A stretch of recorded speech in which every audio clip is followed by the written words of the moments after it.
Araw ng Biyernes, taong 1990. Maaga akong nagising dahil sa ingay ng mga baboy sa likod ng bahay.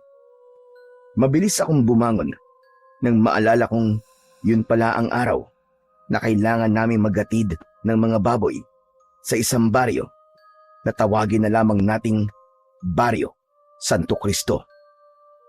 Antok na antok pa ako ng mga oras na yun, pero kailangan kong tulungan ang tatay ko. 5 malalaking baboy kasi ang ihahatid namin. Paglabas ko ng bahay, nakita ko si tatay na nililinisan na ang mga alaga namin. Naroon na rin ang truck na ginagamit namin sa paghatid. Tay, ang aga niyo naman po yatang gumising. Oo, kailangan kasing paliguan at linisan ng mga baboy na i-deliver natin eh. Lalo na't alam mo, malaki ang bayad nila kumpara sa bentahan ng mga buyer dito sa atin. Talaga po? Bakit naman po kaya, tay? Baka naman po manloloko yung nakausap niyo ah. Yung kunwari magpapadeliver tapos hindi naman po pala kukunin. Hindi anak, totoong tao yung kausap ko. Ikaw talaga oo. Kaya aga-aga negatibo agad ang iniisip mo. Malas sa negosyo ang ganyan anak. Sorry po, tay. Hindi lang po kasi ako makapaniwala na may taong bibili na mas mataas pa sa presyo sa palengke. Masyado naman po yatang galante yung customer natin, tay. Ako man anak, nagulat din sa alok niya. Pero sabi kasi nung nakausap ko, ang gusto daw niya ay mga buhay na baboy. Tapos ihahatid mismo sa baryo nila. Nahirapan daw kasi silang maghanap ng seller eh. Kaya nung may nakapagsabi daw sa kanya na nagdi-deliver ako at nagbebenta ng baboy, sinubukan niya akong kausapin. At yun na nga, kinontrata niya na ako. Ah, tay, sino po ba kasi yung kausap nyo? Yung kapitan mismo ng baryo, si Kapitan Marcelo.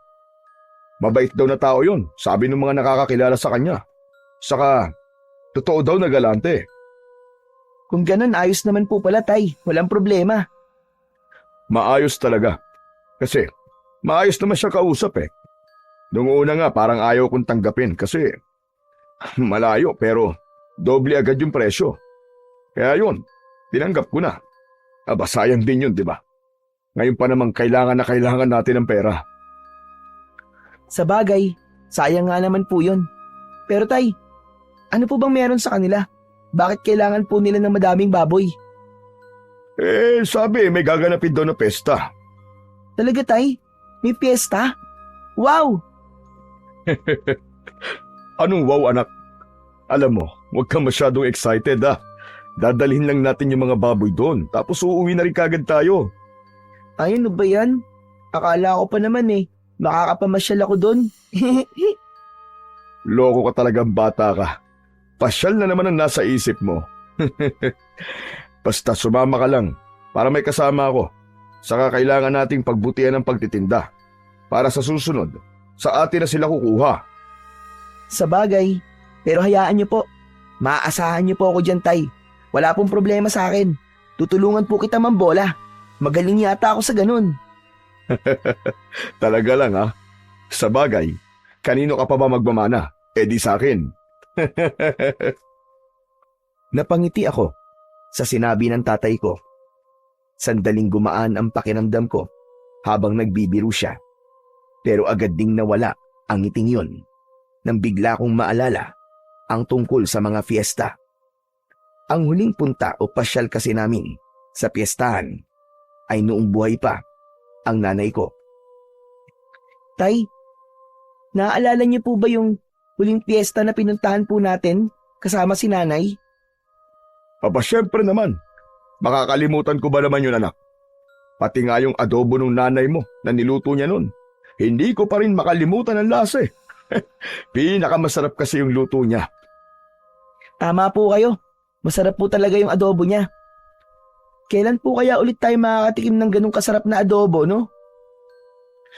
Ay nako, yan ang hindi ko alam anak.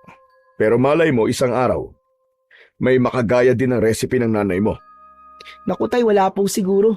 Siya lang naman po nakakaalam ng recipe. Kaya sigurado akong walang makakagaya nun.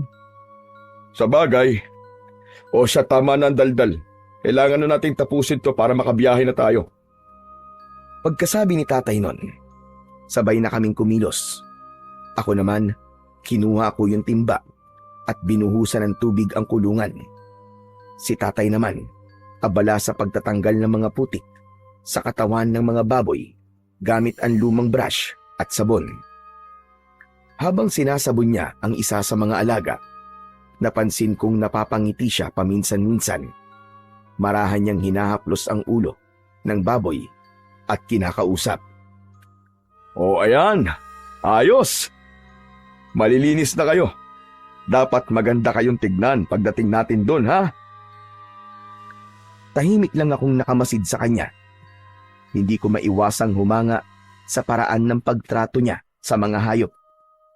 Sa mga mata niya, hindi lang basta kabuhayan ang mga ito, kundi parang bahagi na ng pamilya. Pasensya na kayo, ha? Kailangan na namin kayong ibenta ni Daniel, eh. Huwag kayong magulo doon, Oying, ha? Magpapakabait kayo, ha? Natawa ako. Si tatay, talagang binibigyan niya ng pangalan yung mga baboy namin para daw hindi nakakabagot alagaan.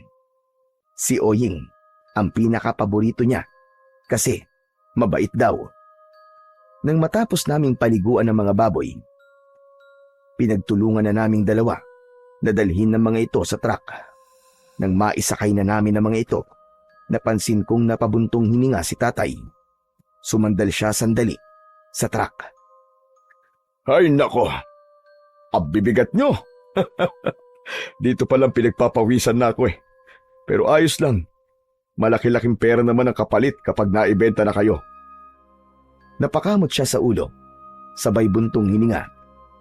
Tay, pag nakuha niyo na po yung bayad, ano pong gagawin niyo sa pera? Aba, syempre. Pambayad muna sa utang natin kay Aling Deli. Tapos, pabumuhunan ulit para sa mga susunod nating baboy. Bibili rin tayo ng bagong damit, saka masarap na pagkain. At kung may matitira pa, idadagdag ko sa ipon natin para sa pag-aaral mo. Wala na naman po matitira para sa inyo, tay. Lahat na lang po napupunta po sa akin at sa pag-aaral ko. Naku, ayos lang yun, anak. Mas importante na makapag-aral ka. Hindi habang buhay na nandito lang tayo sa babuyan. Gusto kong makita kang magtapos. Para kahit papano, may marating kang mas maganda kaysa sa ganitong klase ng buhay. Napayuko ako at napangiti. Hindi man madalas na magpakita ng lambing si tatay. Ramdam ko sa bawat salita niya ang pagmamahal at grabing sakripisyo niya para sa akin. Pero maya-maya pa ay may bigla akong naalala. Tay, akala ko po ba bibili po kayo ng bago nating TV, yung colored po. Ay, oo nga pala, no? O sige, dahil may extra tayong kita ngayon, baka mabili na rin natin yon. Pwede na nating mapanood ng malinaw yung mga palabas sa gabi. Pero kung gusto mo, wag na muna yung bagong damit, ha? Para may dagdag budget tayo. Ayos lang po, tay. Mas gusto ko nga po yun, eh. Para kapag may balita, hindi na po tayo nakikinig lang sa radyo. Tsaka gusto ko pong mapanood ulit si Dolphy. O sige, akong bahala doon. O sige na, anak, maghanda ka na.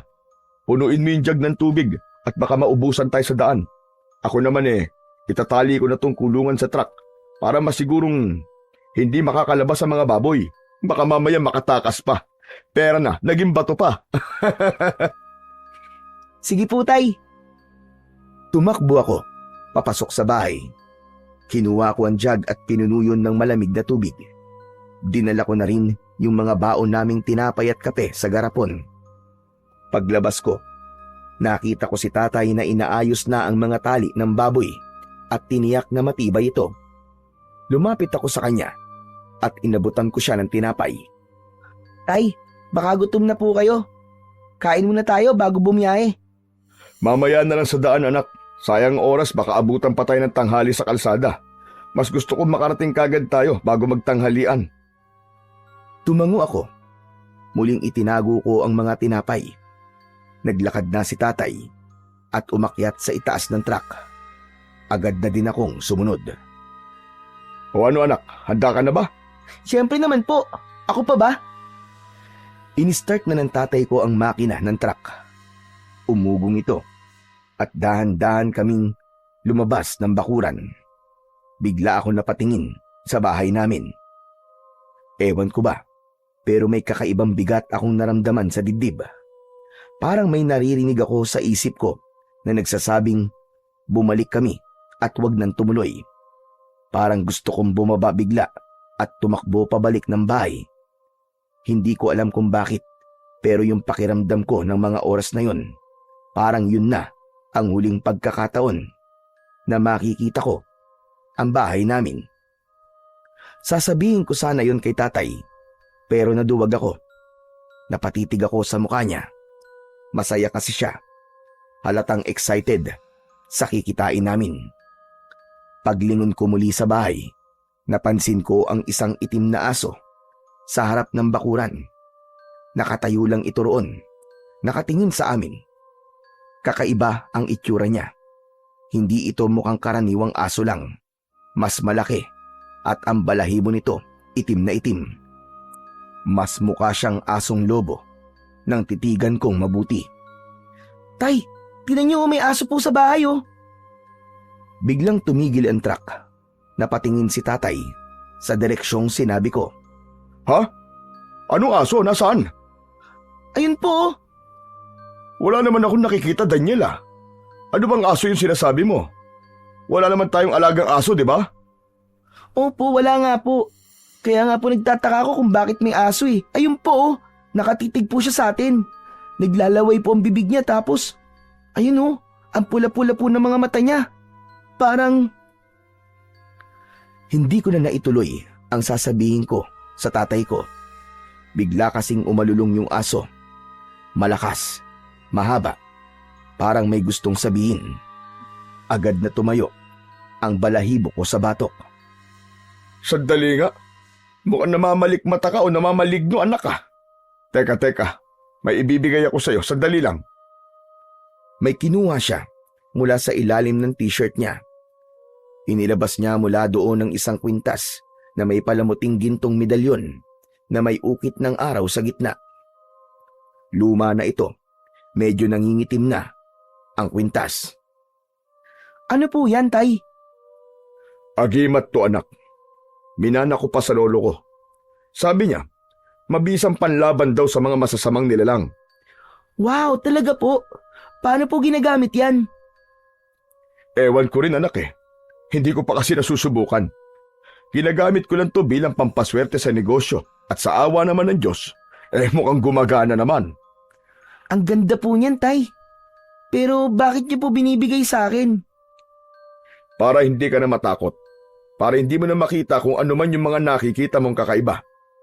O heto, isuot mo na para may proteksyon ka. Dahan-dahan niyang isinabit sa leeg ko ang medalyon. Nang dumampi ito sa balat ko, para akong nakuryente ng bagya. Napapikit ako sandali. Pagbulat ko, tumingin ako ulit sa direksyon ng aso. Ngunit wala na ito. Tay! Biglang nawala yung aso. Ayos yan. Sabi ko naman sa iyo eh. O siya, tara na. At baka abutin pa tayo ng tanghali. Umusad muli ang truck. Habang tumatakbo kami sa kalsada, hindi ko maiwasang lumingon-lingon sa paligid. Pagtingin ko sa side mirror, parang may mabilis na aninong dumaan at sumampa sa likod ng truck. Mabilis lang, pero sigurado kong may nakita ako. Agad akong napalingon sa likuran. Pero wala naman akong nakita. Kinilabutan ako. Hindi ko na lang sinabi kay tatay dahil baka sasabihin na naman niyang guni-guni ko lang. Dahan-dahan kong hinawakan ang agimat na nakasabit sa leeg ko at pinisilyon ng maigpit. Tahimik akong nanalangin na sana totoo nga ang bisa ng medalyon. Makalipas ang 2 oras, nakarating na kami sa bayan kung saan namin katatagpuin ang lalaking magtuturo sa amin ng baryo ng Santo Cristo. Pumarada kami sa may gilid ng kalsada. Habang naghihintay kami, may lumapit na lalaking payat, maputla at halos hindi kumukurap, parang galing sa mahabang sakit o ilang araw na walang tulog. Kayo po ba maghahatid ng baboy? Oo. Ako nga. Si Erning ka ba? Ako nga po. Ako na po sasama sa inyo sa Santo Cristo. Tumango ang tatay ko at binuksan ang pintuan ng truck. Sa tabi ko siya sumakay. Napansin kong nanginginig ng bagya ang mga daliri niya at nang aksidente kong mahawakan ng kamay niya, nanlamig ako. Literal, parang may hinawakan akong yelo. Basa rin ang palad niya pero hindi pawis. Parang tubig na malamig na may kakaibang lagkit. Matagal na po ba kayong taga roon? Aba, oo, matagal na. Malayo pa po ba tayo? Medyo. Mga 1 oras nandun na siguro tayo. Alam mo, mabuti naman at sinundo mo kami Mahirap kasi bumiyahe na malayo tapos hindi mo alam kung saan ang lugar. Walang problema. Si Kapitan mismo nag-utos sa akin para sunduin kayo. Masaya siya't pumayag kayo maghatid ng baboy. Matagal na kaya naming inaabangan ng piyesta. Mang Erning, mababait po ba ang mga tao po dun sa lugar nyo? Aba, oo naman. Mababait ang mga tao sa amin. Parang ako. Ganon? Pero parang hindi naman eh. Daniel, wag ganyan na. Sorry po, Tay. Sorry din po, Mang Erning. Natawa lang ang lalaki. Pero kakaiba ang tunog ng tawa niya. Mababa, tapos para siyang nasamid at tumigil sa paghinga. Tumingin siya sa akin. Nandidilat ang kanyang mga mata. Mabait naman talaga ako eh. Pero sabi ng iba, tahimik ako at hindi pala bati sa mga tao. Naku mahiyain ka pala Ngumisi siya, sabay labas ng dila para basain ang labi. Pero may napansin akong kakaiba. Maitim ang dila niya, pati ang mga ngipin niya. Napatingin ako kay tatay. Nagbabaka sakaling napansin din niya yon. Pero wala. Normal lang ang itsura ng tatay ko at parang wala siyang nakita o naramdamang kakaiba. Kampante siya kay Mang Erning. Habang patuloy ang biyahe, hindi na ako mapakali. Si Mang Erning tahimik lang. Pinilit kong alisin sa isip ko ang takot. Baka pagod lang siya o kaya naman ay may sakit lang talaga. Maya-maya ay huminto sa gilid ng daan ang truck. Saglit lang Iingihi na ako Sama ako, Tay. Kanina pa din po ako naiihi eh. O sige, tara na anak. Tumango ako at bumaba. Habang nag-iinat, napatingin ako kay Mang Erning. Hindi siya bumaba. Nakaupo lang siya sa loob ng truck. Nakatingin sa likod kung saan naroon ang mga baboy. Tahimik lang siya. Pero napansin kong gumagalaw ang labi niya. Para bang may binubulong. Tapos ay nakita ko siyang ngumiti habang nakatitig sa mga baboy. Tinapik ko na si tatay. Tay. Wala ka bang napapansin dyan sa sinakay nyo? Ha? Kay Erning? Aba wala naman Bakit ba? Mukhang adik, Tay. Natatakot ako. Labas ng labas yung dila. Daniel, wag kang ganyan. Hindi maganda yung agad kang humuhusga ng tao base lang sa itsura o sa kilos. Kasi naman, Tay, ang weird niya talaga eh. Parang walang gagawing maganda. Baka naman pagod lang o kaya may iniisip. Hindi mo alam ang pinagdadaanan ng isang tao, anak Kaya wag kang basta-basta nagsasabi ng kung ano-ano sa tao. Masama yan. Sorry po, Tay. Alalahanin mo, anak, sa trabaho natin sa biyahe, maraming tao tayong makakasalamuha. Hindi lahat ng kakaiba ay masama at hindi rin lahat ng may mabait na muka ay mapagkakatiwalaan. Opo, Tay. Sorry na po talaga. Mabuti pa ay magpahinga na muna tayo. Kumain muna tayo ng agahan. Saka, tama na yan Huwag mong ubusin ang lakas mo sa kakaobserba sa tao. Opo, Tay. Lumapit si tatay sa tapat ni Mang Erning at kinausap ito. Erning, bumaba ka na muna at kumain. Sige salamat po. pero busog pa ako eh. Mamaya na lang siguro. Tumango si tatay at inilabas ang baon namin. Naupo kami sa gilid ng truck. Habang sinusubo ko ang pagkain, napansin kong bahagyang gumalaw ang truck. Napatingin ako at doon ko nakita si Mang Erning. Nakausli ang ulo sa bintana. Parang inaamoy ang hangin. Dahan-dahan siyang ngumiti at doon ko napansin na may kumikislap sa gilid ng kanyang labi. Hindi pawis, hindi rin laway. Para bang malapot na likido. May bahid ng pagkapula at dinilaan niya yon. Daniel, wag mo nang iniintindi ang tao. Kumain ka na. Mababa pang biyahe natin. Ilang sandali pa, nang malapit na kaming matapos kumain, narinig naming nag-iingay ang mga baboy sa likod ng truck. Malakas ang ungol nila na para bang may nasasaktan. Nagkatinginan kami ni tatay. Agad siyang tumayo at tumakbo sa likuran, habang ako naman ay sumunod. Pag-angat ng tolda, napaatras ako. Isa sa mga baboy ay nakahiga. Hindi gumagalaw, parang patay na. Nakadilat ang mga mata nito. Hala, tay! Ano po nangyari sa baboy? Umakyat si tatay sa loob ng truck at sinuri ang baboy. Iniangat niya ang ulo nito at sinilip ang bibig at sinipat ang katawan, pero walang bakas ng sugat o kagat. Hindi ko alam, anak. Naku, sayang naman ito. Baka isipin ni Kapitan may sakit ang mga baboy natin. Tignan niyo po dyan, tay. Baka may ahas po kung anong hayop na pwedeng kumagat kaya po namatay yung baboy. Pero anak, walang hayop dito. Baka na-stress siguro sa haba ng biyahe natin. Naku, paano kaya ito? Biglang bumaba si Mang Erning mula sa truck. Tahimik siyang lumapit. Wala kayong dapat ipag-alala. Madalas mangyari ang ganyan sa biyahe. Ayos lang yan. Ako na ang bahala magsabi kay Kapitan. Sasabihin ko sa kanya na buhay yan bago natin dalhin. Wala kayong magiging problema, panigurado. Naku, salamat Erning ha. Malaking tulong yan. Ayoko lang mapahiya sa unang biyahe namin. Walang anuman, huwag mo nang isipin yun.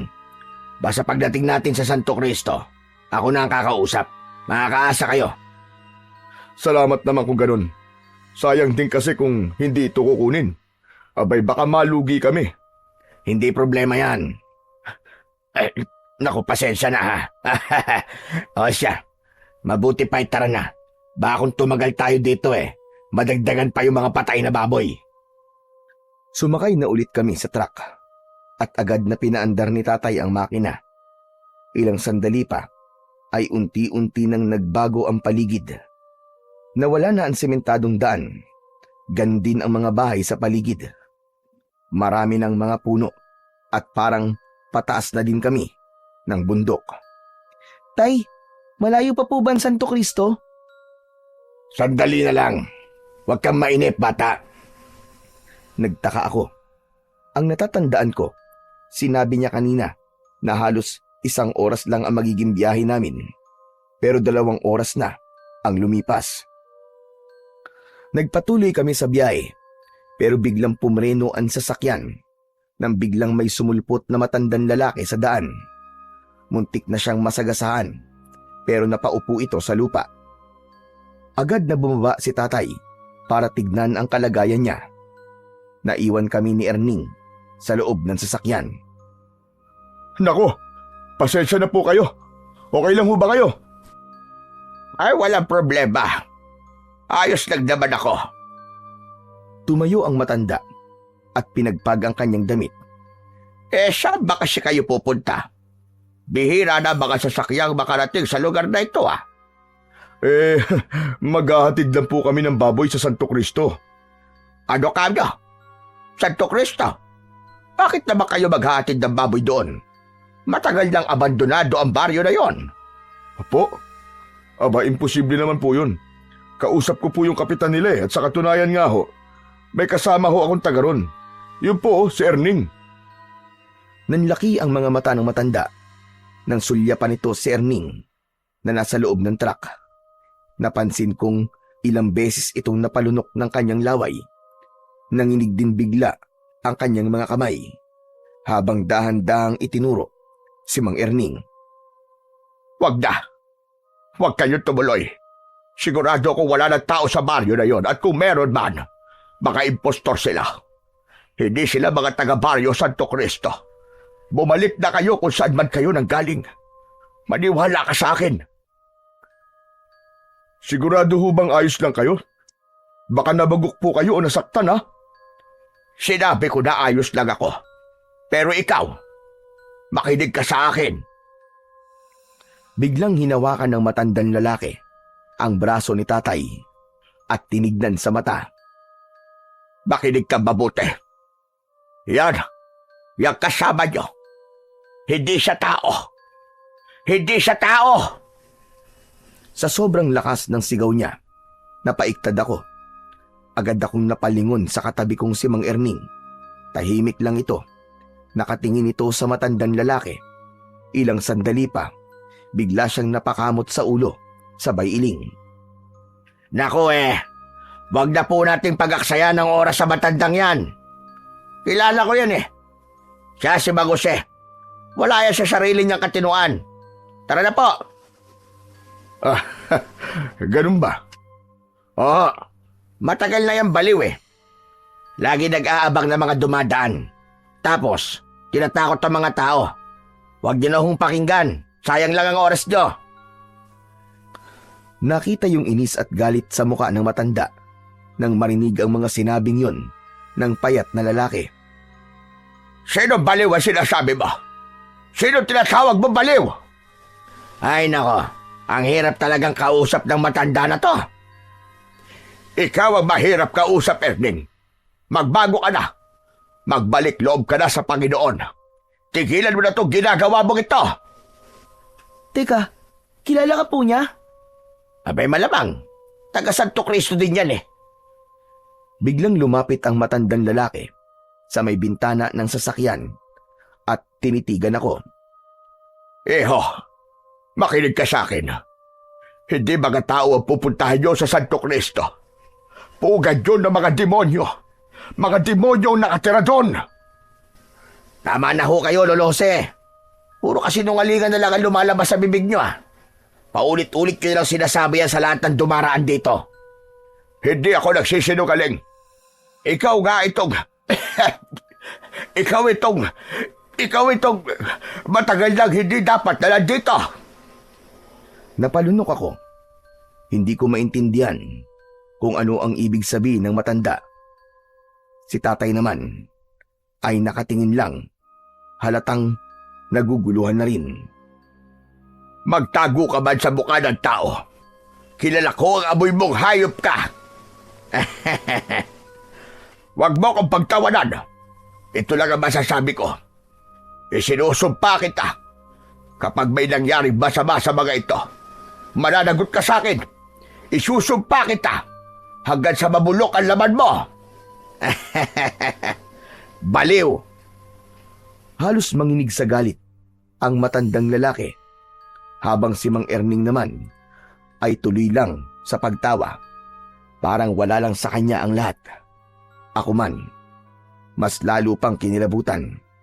Hindi ko alam kung bakit, pero may kakaiba talaga sa tawa ni Erning. Tama na po yan. Mabuti pa tumabi na ho kayo, Tatang.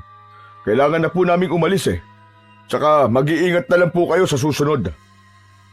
Kayo ang mag-ingat, iho. Sinasabi ko na sa inyo, huwag na kayong tumuloy. Huwag kayong maniwala sa demonyong yan.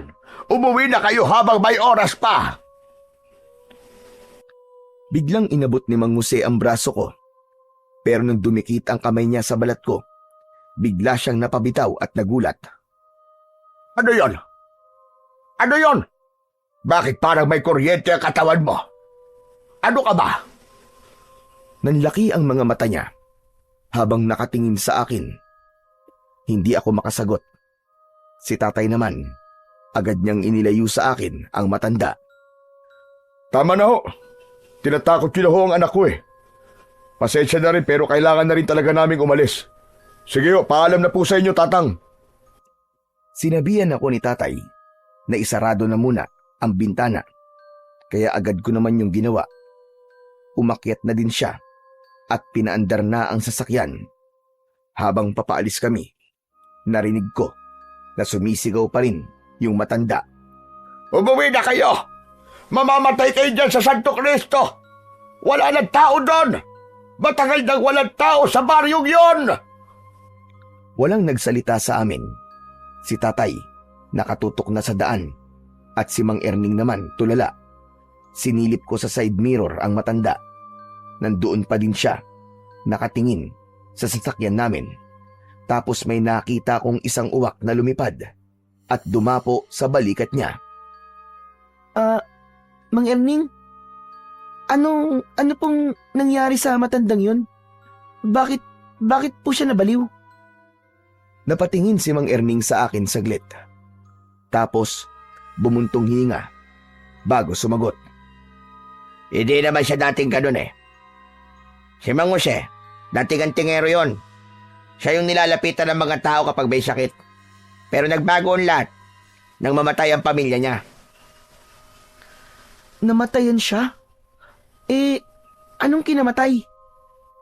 Nasunog. Wala ni isa sa asawa at mga anak niyang nakaligtas. Simula nun, nakikita na siyang palagi nagsasalitang mag-isa. Hindi na din siya makausap ng matino. Nako, kawawa naman pala yung tao. Siguro hindi kinaya ng isip niya yung nangyari. Hindi talaga. Pero, hindi naman nakakaawang matandang yun eh. Ha? Aba, bakit mo naman nasabi? Kasi chismis sa baryo namin na natuto siyang mangkulam. Ano? Mangkukulam yung matandang yun? Hindi ko rin alam kung totoo. Sabi-sabi lang naman kasi yun sa amin. Kasi may mga nagsasabi na mula nang masunog ang bahay niya, tumuloy siya sa isang maliit at lumang kubo sa may likod na sementeryo. Oh, ano naman pong kinalaman nun sa pagbabago po niya? Porke po ba tumira po siya sa sementeryo, mangkukulam na po kagad? Hindi ganon. Ang sabi nila, yung matandang yon, naghangad ng labis na kapangyarihan. Makalipas ang ilang buwan na inilibing ang asawa niya, hinukay daw niya ito at kinuha ang isang parte ng tuhod ng asawa. Ano? Kinuha ang tuhod? Ang tinutukoy mo ba yung mutya ng tuway-tuway? Yon, nakuha mo. Yun nga ang tawag sa agimat na yon. Tuway-tuway? Isang agimat na galing sa patay na tao? Grabe naman yun. Kawawa naman yung asawa niya, patay na nga, hindi pa pinatahimik. Totoo yan. Hindi talaga matatahimik ang kaluluwa ng isang patay dahil kakapit ito sa katawan ng taong may hawak nito. Kapag merong ang ganun, ang kaluluwa ng patay ay maaari mong alipinin. Pwede mo siyang utusan, pwede kang humiling, at kung ano-ano pa. Grabe, nakakatakot naman po yun, Tay. Talagang nakakatakot, anak. Ngayon ay naniniwala na ako sa iyo, Erning. Kasi ang mutya ng tuway-tuway ay madalas ginagamit ng mga nananampalataya sa mga demonyo. Yung bang mga kampo ng kadiliman. Kaya siguro nabaliw. Kaya siya naging mangkukulam. Tama ka. Kaya nga siya naging baliw dahil doon. Kaya wag na natin pag-aksayan ng oras yung matandang yon. Malapit na pala tayo. Pagkasabi nito, ay napatingin ako sa labas. Unti-unti nang nagiging makitid ang daan. Sa kaliwa ay bangin at sa kanan naman ay mga matataas na puno. Wow! Ang ganda naman po dito sa lugar nyo. Aba, maganda talaga dito. O siya, iliko nyo na po dyan sa kaliwa. Dahan-dahang nagminor si tatay at iniliko ang sasakyan. Maya-maya pa ay nakita ko na ang mga banderitas na nakasabit sa mga puno. Nakita ko na rin ang karatulang may nakasulat na Santo Cristo. Pagpasok namin sa looban, napansin kong tahimik ang buong lugar. Wala halos tao sa labas. Ang ilang mga bahay na nadaanan namin ay luma at sira na, pero malinis at walang masyadong kalat sa mga bakuran. Tumingin ako sa kanan at nakita ko ang isang matandang babae na nakaupo sa bangko sa tapat ng isang bahay. Hindi siya gumagalaw, parang nakatitig lang sa amin habang dumadaan. Nang magtagpo ang aming mga mata, mabilis akong umiwas ng tingin. Pagkaraan ng ilang sandali, nagsalita si Mang Erning. Oh, ayan na. Ayan na yung bahay ni Kapitan. Hinto mo sa tabi. Pumarada ka na lang dyan. Agad na itinabi ni tatay ang sasakyan.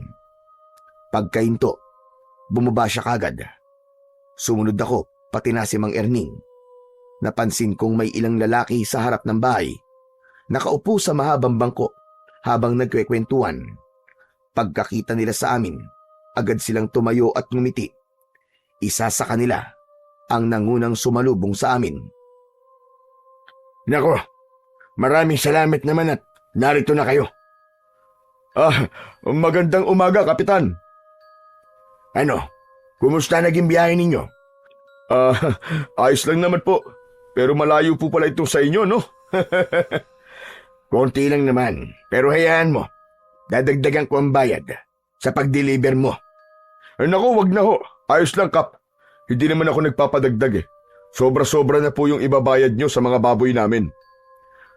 Ayos lang yun. Walang problema sa akin. Nagkamay sila. Kita ko sa mukha ng kapitan na natuwa siya sa muling pagkikita nila ng tatay ko. Tama-tama lang ang dating nyo. Mamayang gabi, may ihahanda na ang mga yan para sa bispiras ng pista. Ano? Para sa bispiras lang? Akala ko kasi ihahanda nyo yan sa mismong araw ng pista. Naku, hindi. Para lang yan sa bispiras. Sa mismong pista, iba ang ihahanda namin. Mas masarap, mas espesyal. Nakakatuwa naman pala dito sa inyo, ano? Dinaig pa ang baryo namin sa paghahanda. Mukhang malaking selebrasyon to, ah. Alam mo kasi, ang pista ang pinakahihintay na okasyon ng mga taga rito. Lahat ng tao dito, sama-sama kami naghahanda at sama-sama ding nagdiriwang dito sa bahay ko. Aba, ayos po pala samahan nyo dito. Oo naman. Dito kahit mahirap ang buhay, basta pista, walang iwanan. Lahat may ambag, lahat may handa. Para kahit ilang araw lang, nakapagsaya kami ng sama-sama at makalimutan namin ang mga problema sa buhay. Nagpatuloy sa pag-uusap sila tatay at Kapitan Marcelo tungkol sa paghahanda sa pista, habang ako naman ay tahimik lamang na nakikinig. Samantala, napatingin ako sa paligid. May ilang kabataang babae na abala sa pag-aayos ng mga banderitas, habang yung iba naman ay nagkakabit ng mga bumbilya sa gilid ng kalsada. Kahit medyo luma at sira-sira ang mga bahay, tila binubuhay nila ang paligid para sa nalalapit na pista. Pero may napansin ako, yung mga banderitas, kulay pula at dilaw lang. Hindi ako nakatiis. Nagtanong na ako sa kapitan. Kap! Napansin ko lang po, bakit po puro dilaw at pula lang po ang mga banderitas nyo? Wala po bang ibang kulay? Yan ba? Tradisyon na kasi yan dito sa amin, iyo. Ang pula, simbolo yan ng dugo, ng sakripisyo. Paalala ng paghihirap at pagsubok na pinagdaanan ng Santo Cristo. Yung dilaw naman, para sa liwanag, tagda ng pag-asa at biyaya na binibigay niya sa amin taon-taon. Tumangulang ako matapos niyang sagutin ang aking tanong. Samantala, ay ibinaling na ng kapitan ang kanyang pansin sa mga kasama niyang lalaki. Nako, napapasarap tayo na kwentuhan dito, ah. Sandali lang, ah, at ipapaayos ko lang yung mga baboy. Lando, Pedro, kunin niyo na ang mga baboy at ipakatay na. Agad na sumunod ang mga lalaki sa utos ng kapitan. Lumapit sila sa truck at binuksan ng trapal. Natuwa si kapitan nang makita ang malulusog at matatabang baboy. Ang gaganda pala ng mga baboy niyo, ah. At ang lilinis pa. Mukhang inalagaan ng maayos. Ngumiti si tatay, pero napansin kong biglang natigilan si kapitan nang mapansin niya ang patay na baboy. Oh, sandali lang. Bakit may patay na isa? Ano nangyari rito? Medyo natigilan si tatay, pero bago pa siya makasagot, sumingit si Erning. Kap, namatayan sa init habang nasa biyahe.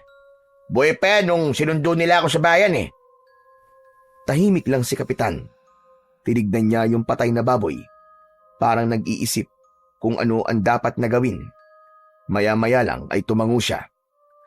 O sige na. Ibaba nyo na rin yan. Sayang. Pero ililibing na lang natin mamaya sa likod. Ha? Ililibing? Pero malusog po ang baboy na yan. Pwede pa po yung katayin, sayang naman. Walang problema, Mando. Huwag ka mag-alala.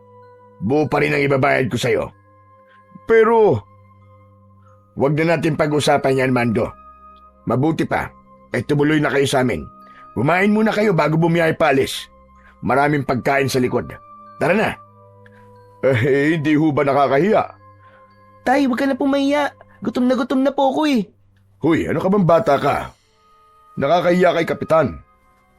Nako, huwag na kayong mahiya sa akin. Talagang nagpahanda ako ng pagkain para sa inyo. Tara na, sumama na kayo. Sumama na kami. Papunta sa likod ng bahay. Malaki ang bahay ni kapitan at may maluwag na bakuran. Pero tulad sa iba, luma na din ito at may ilang mga sira na. Gawa ito sa kalahating semento at kalahating kahoy. Pagdating namin sa likod, nakita kong madami palang tao doon. Abala sila sa pagluluto. Ang daming pagkain na nakahanda at ihahanda pa lang. O sige na. Upo na kayo. At ipapahanda ko na ang pagkain nyo. Umupo kami sa mahabang mesa. Agad niyang inutusan ng isang matandang babae. Maya-maya lang ay nilapag na sa harap namin ng mga pagkain. Pansit, adobo at kaldereta ang kanilang inihanda para sa amin. Kain na kayo, kain na. Masarap magluto ang mga taga rito. Salamat ka pa. Agad akong sumandok ng kanin. Sumunod na rin si tatay. Parehas naming unang kinuha ay ang adobo. Nang tikman namin, bigla kaming nagkatinginan. Tay, ang sarap po nito. Grabe, ngayon lang po ako ulit nakatikim ng ganitong adobo. Mas masarap pa yata ito sa luto ni nanay. Naku, pag narinig ka ng nanay mo, lagot ka. Nagsasabi lang naman po ako ng totoo, tay. Pero syempre, paborito ko pa rin po yung luto ni nanay. Tumawa si Kapitan Marcelo nang marinig ang naging usapan namin ni tatay. Salamat naman at nagustuhan nyo. Sige, kumain lang kayo ng kumain at marami pa niyan. Sarap na sarap sa pagkain si tatay. Pero nang muli ako nagsandok ng adobo, napansin ko na may kakaiba sa karning nakuha ko. Parang daliri ng tao. Agad na sumama ang pakiramdam ko nang makita ang karning yon. Iniangat ko ang kutsarang pinaglalagyan nito at makailang beses na napalunok ako ng laway. Ilang sandali pa, tuluyan nang bumigay ang aking sikmura sa nakakadiring pagkain na yon hanggang sa nagsuka ako. Hoy Daniel! Aba bakit? Ano nangyari sa'yo anak? Hindi ako agad nakasagot. Nanginig ang kamay ko habang itinuturo ko ang karne sa plato. Yumuko si tatay at tinignan yon. Tay, tignan nyo. Parang daliri po ng tao yan. Hindi ko alam kung paano yon narinig ni Kapitan Marcelo.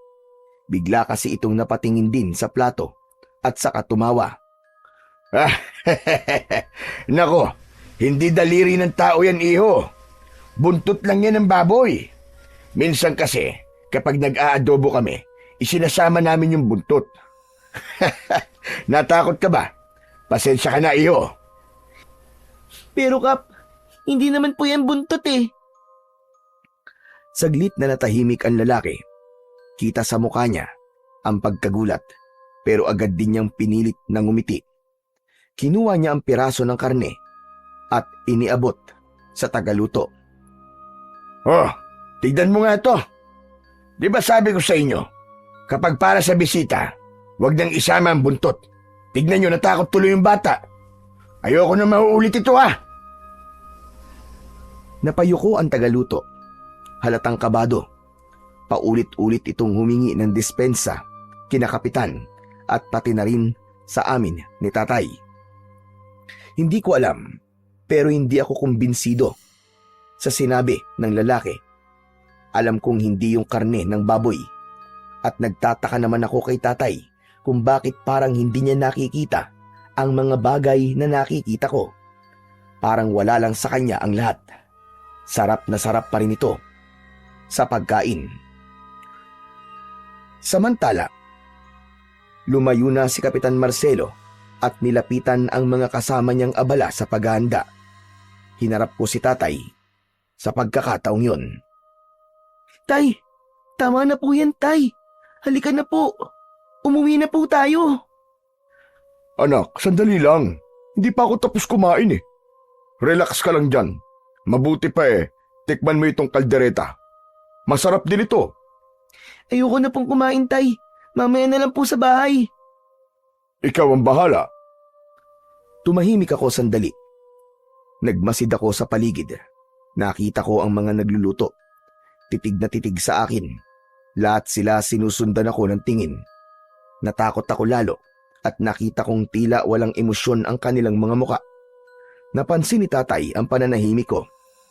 Sinulyapan niya ako at nang makita niyang may tinitignan ako, sinundan niya ito ng tingin.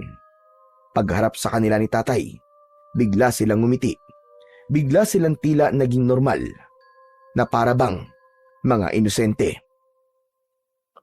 Hoy, bakit ganyan ka makatingin sa mga tao? Pambihira ka naman. Naku ikaw Daniel ha, tigilan mo yung kakaganyan mo. Sorry po, tay. Nang mapansin ni Kapitan Marcelo, natapos nang kumain si tatay, agad siyang lumapit sa amin. Nakangiti ito habang hawak ang isang makapal na sobre. Binuksan niya yon sa harap namin at nagsimulang magbilang ng pera. Oh, Mando. Ito ang bayad ha. Dinagdagan ko na rin na konti. Pambawi sa pagod nyo at sa gasolinang ginamit panghatid dito. Maraming salamat, Kapitan. Malaking tulong ho sa amin ito ng anak ko. Nako, maliit na bagay lang yan. Saka, pakonsuelo ko yan para sa susunod na kailanganin namin ng baboy. Sa'yo na kami kukuha palagi. Ngumiti si tatay, halatang natuwa sa sinabi ng kapitan. Maya-maya pa ay nagpaalam na din si tatay. Oo, sige. Ingat kayo sa biyahe ha. Sana, makabalik kayo ng ligtas. Paglabas namin, para akong nabunutan ng tinik. Gumaan ang dibdib ko kahit papano. Dahil nasa isip ko, sa wakas, makakauwi na kami ng tatay ko. Sumakay na kami sa truck. Hay, salamat naman. At makakaalis na po tayo dito. Napatingin sa akin si tatay. Pagkatapos ay bigla siyang napailing. Daniel, yung nangyari kanina, wag mo nang uulitin yun ha? Hindi maganda yung pa-eksena mo na yung kanina. Aba, nakakahiya sa kanila, Daniel. Kasi naman po, tay, sino po bang hindi matatakot kung makakakita ka po ng parang daliri sa ulam? Buntot lang talaga ng baboy yun, anak. Ikaw, masyado ka napapraning May pinagdadaanan ka ba?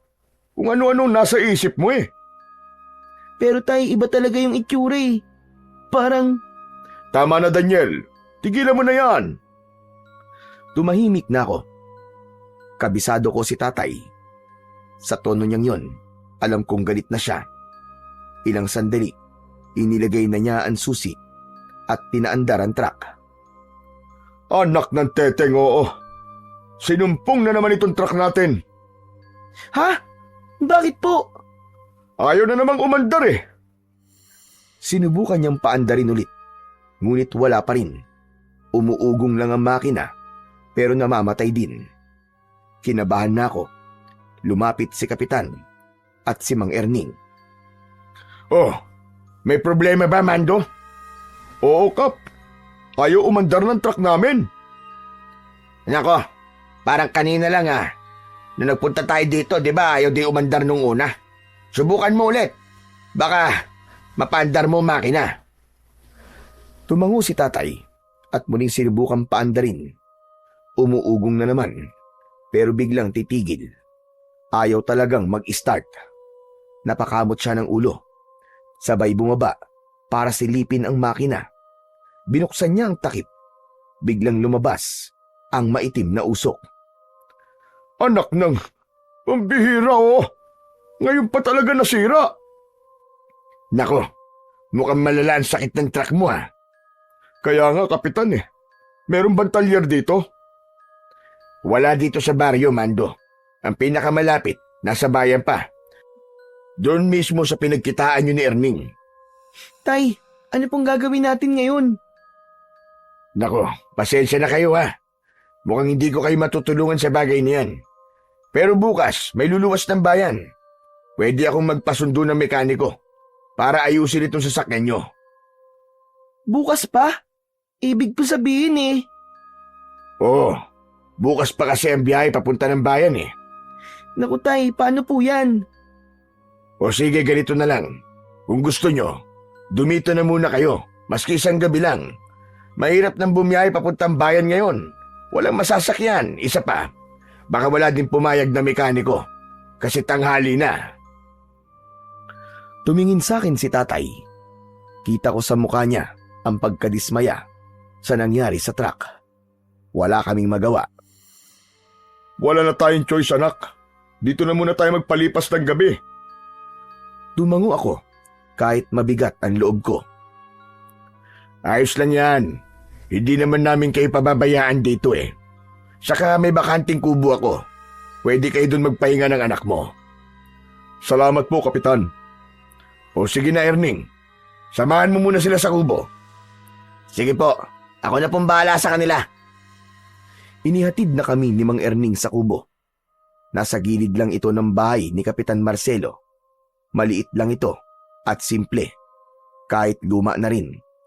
Pagpasok namin, nakita kong may banig, 2 unan at 2 kumot na maayos na nakapatong sa sahig. Agad na kumuha si Erning ng walis at winalisan ang kubo bago kami pinapasok. Wala kayong dapat na alalahanin dito. Habang nasa poder kayo ni Kapitan, siguradong ligtas kayo. Ang pagkain, hindi nyo problema. Si Kapitan na ang bahala sa lahat ng kailangan nyo. Sige, salamat Erning Wala anuman. Maliit na bagay lang yan. Napatitig ako kay Mang Erning. Sa unang pagkakataon ay natuwa ako sa kanya dahil sa pag-aasikaso niya sa amin. Kahit pala ganun ang itsura niya, mabait talaga siya at masipag. Ang maganda pa nito, mapapanood nyo kung paano kami naghahanda para sa pista. Kung gusto nyo, pwede rin kayong dumalo para maranasan nyo mismo. Talaga po? Pwede po ba talaga? Aba, oo naman. Maganda nga yan at mukhang masaya. Pero parang mas gusto ko atang matulog na muna. Nakakapagod ang biyahe. Nako, mabuti pa nga po. O sige magpahinga na muna kayo. Punta lang ako saglit doon para tumulong. O sige Erning, salamat ulit Lumabas na si Erning. Naiwan kami ni tatay sa loob ng kubo. Humiga na kami sa banig. Ilang sandali lang, narinig ko nang humihilik si tatay. Maya-maya pa, naramdaman ko na ang antok. Ipinikit ko ang aking mga mata. Ilang oras ang nakaraan, bigla akong nagising sa tunog ng tambol. Malakas ang tunog, may tono at may ritmo. Masarap yun sa tenga. Napansin kong may nakasindi na lampara at nakasabit ito sa may bintana. Gabi na pala. Tinignan ko ang aking relo at napakunot ang noo ko nang malamang halos 3 oras na din pala kaming natutulog ni tatay. Sinulyapan ko siya. Masarap pa din ang tulog niya. Dahan-dahan akong bumangon. Hindi ko na siya ginising dahil baka napagod talaga siya. sa pagdadrive. Muli kong narinig ang malakas na tunog ng tambol. Na-curious ako kung ano ang nangyayari. Kaya naman, dahan-dahan kong binuksan ang pintuan tapos ay lumabas ako ng kubo. Medyo madilim ang paligid. Pero may nakita akong apoy sa gitna ng mga tao.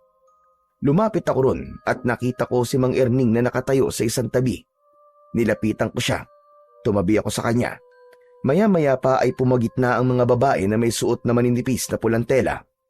Ang kanilang mga ulo ay puno ng palamuti at alahas. Ang mga noo nila ay may guhit na 3 linya. Umiikot sila sa apoy. Sumasabay sa tunog ng tambol ang kanilang paggiling. Ano pong ginagawa nila? Hindi ko maintindihan kung ano ang ginagawa nila, kaya napatanong na ako sa aking katabi. Pero hindi siya sumagot.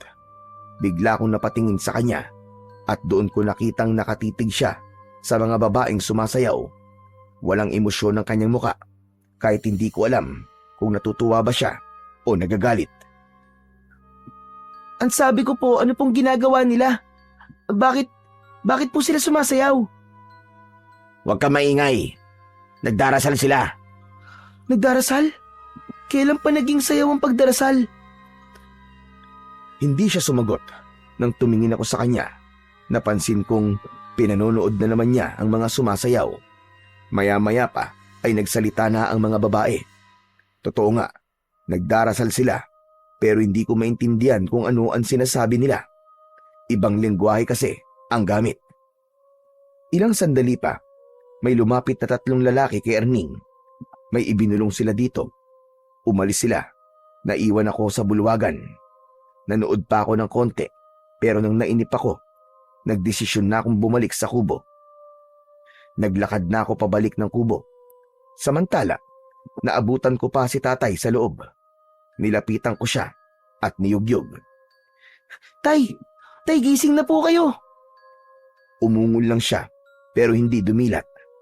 Sinubukan kong muli siyang yugyugin ng mas malakas, pero wala pa rin.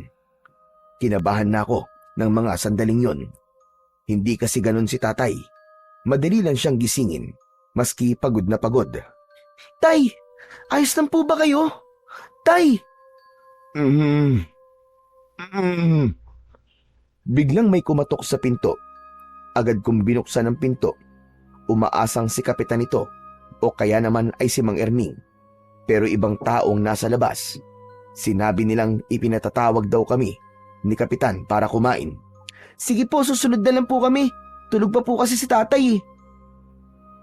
Maya-maya pa ay nakarinig ako ng mga yabag at tunog na para bang may hinihila sa lupa.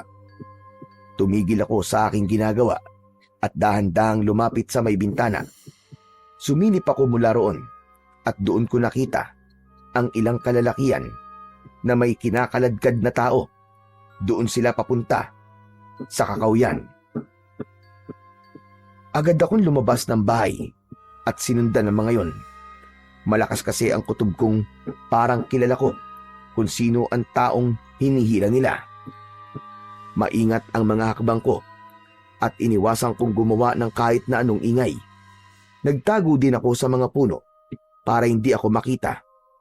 Maya-maya pa'y huminto sila. Nakita ko si Mang Erning na duguan at maraming sugat ang katawan. Doon ko lang nakita na kasama din pala si Kapitan Marcelo. Tama na po. Tama na, hindi ko sinasadya. Tama na po. Hindi sinasadya. Siraulo ka pala eh. Kailan ko inutos sa'yo? Napakialaman mo mga baboy na yon. Alam mo, kanina pa talaga ako nagtitimpi sa yung hayop ka. Hindi lang kita masaktan dahil doon sa dalawa na yon. Tama na. Hindi ko na uulitin. Tama na po. Huwag niyo na po akong saktan, Kapitan. Parang awa niyo na. Alam mo ang batas ko, Erning. Kamatayan. Yan ang parusa sa mga lumalabag sa akin. Nauhaw lang naman po ko sa dugo eh. Hindi ko na napigilan eh. Kinilabutan ako sa mga narinig ko, pero hindi masyadong mapagdugtong-dugtong ang ibig sabihin ng pinag-uusapan nila. Pakiramdam ko ay pinarurusahan si Mang Erning dahil sa baboy. Ito kaya yung baboy na hinatid namin, yung namatay? Napatanong ako sa isip ko habang pinagmamasdan sila. Hindi ko maintindihan kung bakit meron akong naririnig na nauuhaw ng dugo. Tapos ay galit na galit pa ang kapitan. Kulang na lang ay patayin nila sa bugbog si Mang Erning. Ilang sandali pa, biglang sinapak ni kapitan ang mukha niya. Halos tumilapon ang katawan ni Mang Erning sa lakas ng suntok. Wala kang galang. Alam mong gagamitin natin ang mga baboy sa ritual. Sagrado ang dugo nila. Hindi mo pwedeng pakialaman ng ganun-ganun na lang. Patawad na po. Hindi ko talaga sinasadya. Tama na, Kapitan. Tama na. Ngunit hindi tumigil ang kapitan at ang mga kasama nito. Binugbog nila si Erning. Malalakas ang naging sigaw ni Erning. Ramdam na ramdam niya ang sakit. Bigla akong natakot. Gusto ko nang tumakbo pabalik sa kubo para gisingin si tatay. Pero hindi ko nagawa. Delikado. Baka mapansin nila ako. Patuloy ako nanonood sa pagpapahirap na yon. Pero ilang sandali pa, biglang nagbago ang anyo niya. Nagkaroon ito ng malalapad na pakpak sa likod niya. Nanlaki ang mga mata ko sa aking nakita. Hindi. Totoo ang sinabi ng matandang lalaki. Hindi tao si Erning. Diyos ko. Diyos ko po. Tinakpan ko ang bibig ko. Nanginig ang aking katawan dahil sa labis na takot. Sinubukan niyang lumipad pero bigla ding nagbago ang katawan ni kapitan. Lumaki ang katawan nito. Nagkaroon siya ng sungay sa ulo. Maitim na maitim ang kanyang balat at meron siyang matatalas na mga pangil. Hindi na ako makahinga. Naalala ko bigla ang sinabi ng matandang lalaki. Iho, makinig ka sa akin. Hindi mga tao ang pupuntahan nyo si Santo Cristo. Pugad yun ng mga demonyo. Paulit-ulit kong narinig yun habang nakikita kong unti-unti na rin nagbabago ang anyo ng mga kasama ni kapitan. Huwag niyong gagayahin ang pesteng yan. Kung hindi, ganyan din ang sasapitin niyo. Tumango silang lahat at nangako na hindi sila magiging taksil sa kapitan. Gusto tayo sa kanya. Mabuti pa iandaan niyo na ang mga baboy para sa ritual. Tapos, ay kunin na din ang mga bisita. Dalhin sila sa gitna ng bulwagan. Agad na sumunod ang ibang kasama nila. Tumalikod na at naglakad pauwi. Samantala, isang aswang ang biglang napalingon sa direksyon kung nasaan ako.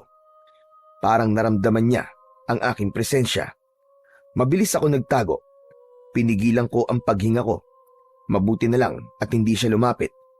Nagpatuloy na sila sa paglalakad. Hindi ko alam kung gaano ako katagal na nagtago doon. Pero nang may masmasan ako, bigla kong naalala si tatay. Tumakbo na akong pabalik. Pagpasok ko sa kubo, wala na doon si tatay. Parang bigla akong nanghina dahil sa labis na pag-aalala. Tay, nasan ka? Nasan ka, Tay? Lumapit ako sa bintana at pinagmasdan ang paligid sa labas.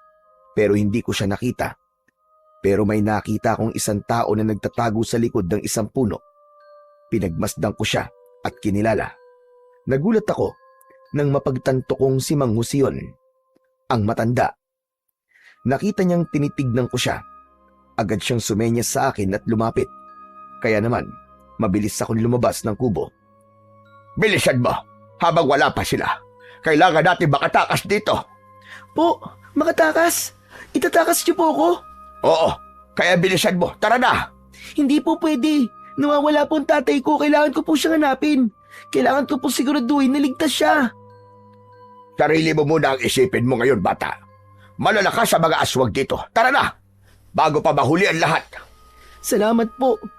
Pero hindi ko po pwedeng iwan dito ang tatay ko. Hindi ko po kaya. Matigas talaga ang ulo nyo. Alam mo bang sinundan ko pa kayo rito para lamang mailigtas? Pero heto ka, ayaw mo sumama. Hindi mo alam kung gaano kadelikado ang lugar na ito. Alam ko na po, Tatang. Totoo po mga sinabi niyo. Mga kampon po ng demonyo ang mga nakatira dito. Kaya nga sumama ka na sa akin. Iligtas mo ang iyong sarili. Hindi po. Hindi ko po pwedeng iwan si tatay dito, Tatang. Gusto mo din bang mamatay kagaya niya? Ano? Ano sabi niyo? Hindi pa patay ang tatay ko. Bawiin niyo po ang sinabi niyo. Huwag kang sumigaw. Maririnig tayo ng mga aswang. Uulitin ko, sumama ka na sa akin. Wala na tayong magagawa sa tatay mo. Ayoko po, ayoko. Pasensya na po. Bahala ka sa buhay mo. Sige, hanapin mo. Magpakita ka sa mga aswang. Tutal, kaya mo naman, di ba? Kaya mong iligtas ang sarili mo at ang iyong ama. Di na po baling mamatay ako. Basta masiguro ko lang po na ligtas ang tatay ko. Hindi mo naiintindihan, iho. Ako po hindi nyo naiintindihan. Hindi po ako aalis dito nang di ko po kasama ang tatay ko. Hanggat may kaya po akong gawin, gagawin ko. Hindi niyo po siguro alam kung ano ang pakiramdam na nag-aalala sa mga mahal sa buhay. Kasi kayo, wala kayong nagawa nun nang masunog ang pamilya nyo. Wala kayong nagawa para iligtas sila. Ang sakit na sinabi mo, bata. Pero siguro nga tama ka. Kung may magagawa ka pa, sige gawin mo. Pero ito, tagdaan mo. Hindi mo alam kung gaano kasama ang mga nilalang dito. Hindi mo sila kakayanin. Alam ko po, pero mas hindi ko po kakayanin kung wala po ang tatay ko. Ay, nako. Bahala ka na. Sana nga, makaligtas kayong dalawa ng tatay mo. Ilang sandali pa, tumalikod na siya at nagsimulang maglakad palayo. Nang makaalis na si Mang Jose, bumalik ako sa kubo. Naghanap ako ng mga gamit doon na maaaring gawin sandata. Pero wala. Kinapa ko ang medalyon. Bumulong ako ng isang panalangin na sana iligtas niya kami ng tatay ko. Buong puso kong hinalikan at hinaplos ang medalyon. Umaasa ako na tutuparin niya ang hiling ko. Hindi nagtagal, may narinig akong mga mabibigat na yabag sa labas ng kubo. Bago pa ako makapagtago, bumukas ang pinto. 5 lalaki ang pumasok. Agad nila akong hinawakan sa magkabilaan kong braso. Bitiwan niyo ako! Ano ginagawa niyo? Saan niyo ako dadalhin? Bitiwan niyo ako! Wala akong nagawa. Agad nila akong ginapos ng lubid. Sinubukan kong magpamiglas, pero mas lalo lang nilang hinigpitan ang tali. Huwag ka nang sumigaw, bata. Huwag mo nang sayangin ang lakas mo. Dahil wala naman makakarinig sa'yo dito. Kapitan? Hayop ka! Hayop ka! Demonyo ka! Tigilan mo yan. Kundi, puputulan kita ng dila. Bigla ako natahimik sa sinabi niya. Ilang saglit pa ay inutusan niya ang mga lalaki na dalhin ako sa gitna ng bakuran niya. Pagdating namin doon, sinalubong kami ng tingin ng mga tao. Dinala nila ako sa gitna at pasalampak na pinaupo sa lupa. May mga lalaking naroon din sa gitna. May hawak silang malalapad at matatalim na itak. Nangingintab sa langis ang mga katawan nito. Sumunod si Kapitan Marcelo sa gitna. Tinitigan niya ako pati na ang mga lalaki na may hawak na itak. Tapos bigla siyang ngumisi at muli niya akong hinarap. Ano, kumusta, bata? Nagugustuhan mo na ba ang aming pista? Hindi ako sumagot. Yumuko lang ako. Pero nanginginig pa rin ang mga kamay ko. Natatakot ka na ba, ha, bata? Ano bang gagawin niya sa akin? Gusto mo ba talagang malaman? Bigla siyang lumapit sa akin at bahagyang yumuko. Idinikit niya ang mukha niya sa akin. Halos magkadikit na ang mga ilong namin. Tapos dahan-dahang bumaba sa leeg ko ang kanyang muka at dahan-dahan yung inamoy. Gusto ko siyang pigilan sa ginagawa niya pero hindi ko magawa dahil nakatali ako. Nang magsawa siya, tumayo na siya ng diretso. Nakita kong muli siyang ngumisi at ang mga mata niya ay naging malikot. Napansin ko ding nagpula siya ng laway sa kanyang bibig. Totoo nga sinabi ni Erning. Mabango ang amoy ng iyong dugo. Ano? Kaya pala, hindi siya nakapagpigil. Hinawakan niya ang mukha ko at tinitigan ako sa mata. Parang gusto niyang subukin kung hanggang saan ang tapang ko. Pinakita niya sa akin ang matutulis niyang pangil. Bigla ring kumulubot at pumangit ang kanyang muka. Huwag kang mag-alala, Daniel. Hindi ko gagawin ang anumang nasa isip ko. Hindi pa ngayon ang oras. Hindi pa ngayon. Huminga siya ng malalim at umalis ng dahan-dahan. Iniwan ako sa gitna kasama ang mga lalaki. Lalong tumindi ang takot ko. Ilang sandali pa, may dumating na 4 na lalaki. Buwat nila ang isang nakataling baboy. Buhay pa ito. Umiiyak ng malakas. Pinahiga nila ito sa lamesang malapit sa apoy. Simulan na ang paghandog ng dugo sa ating puon. Napatingin ako sa mga lalaking nasa gitna. May isa sa kanila na isinausaw sa langis ang hawak niyang itak at pagkatapos ay ipinatong yun sa nagbabagang kahoy. Nang mamula ang talim nun, mabilis na itinaas yun ng lalaki at itinusok yun sa leeg ng hayop. Agad na umiyak ito ng napakalakas. Tumilamsik din ang dugo nito. Hindi! Bakit ganyan? Bakit ganyan nyo katayin si Oyeng? Ang sama nyo! Ang sama-sama nyo! Biglang umungol ang mga tao. Kita ko sa kanilang mga muka na masaya sila sa kanilang ginagawa. Wala akong nagawa kundi ang umiyak. Awang-awa ako sa baboy namin. Hindi ko matanggap na pinahihirapan nila ng ganun si Oyeng. Sa awa at galit ko, bigla kong napatayo. Pero agad na may 2 lalaki na pumigil sa balikat ko. Sinabi nilang wag akong kikilos kung ayaw kong matulad sa baboy. Maghintay lang daw ako at darating din ang oras ko. Ano? Anong ibig mo sabihin? Hindi siya sumagot. Tinignan ko ang paligid. Nakita ko ang 2 babae sa likod ng mga lalaking may itak. May iniaabot ang mga ito sa kanila. Parang malaking sangkalan ng karne. Nanlamig ang katawan ko. Hindi ko alam kung ano ang susunod nilang gagawin. Gusto ko nang sumigaw. Gusto ko silang murahin.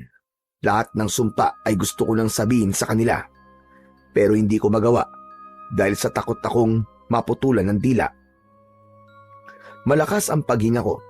Siguro ay naramdaman yun ni Kapitan Marcelo hanggang sa tumingin siya sa akin.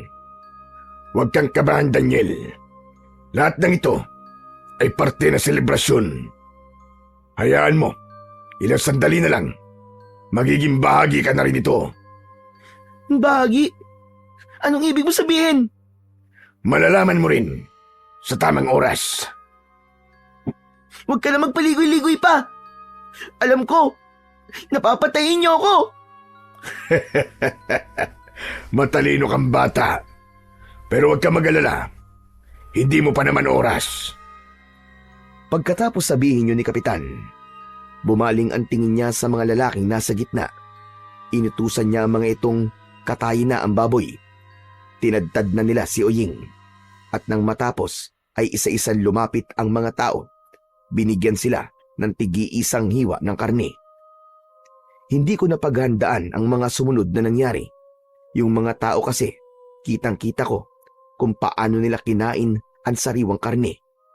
Pinilit kong alisin ang tingin ko sa kanila, pero parang may malakas na puwersang nagtutulak sa akin para panoorin sila.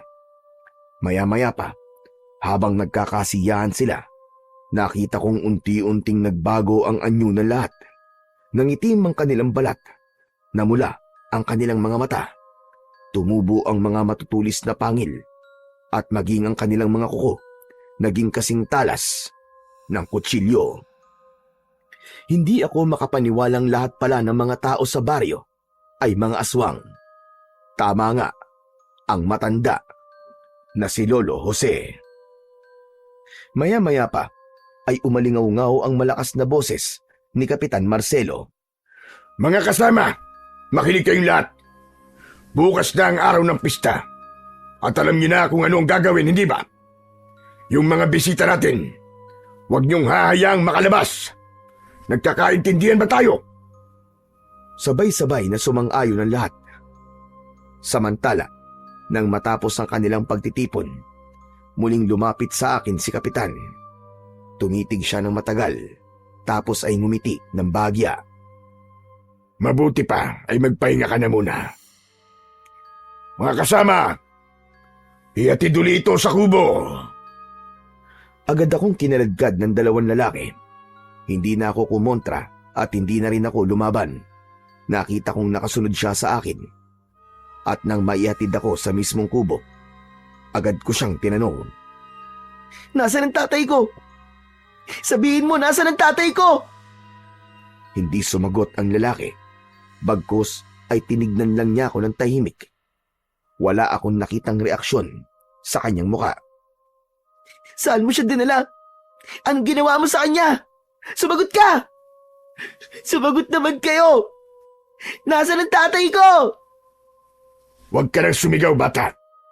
Sayang lang ang boses mo. Walang makakarinig sa'yo rito. Hindi! Pakawalan niyo ako! Bitiwan niyo ako! Bitiwan niyo ako! Kinabig ko ang isang lalaking nakahawak sa akin. Nagulat siya at agad na napabitiw. Pakawalan niyo ako! Hanapin ko ang tatay ko! Mga walang iya kayo! Nagsisisigaw ako habang kanilang kinakaladkad.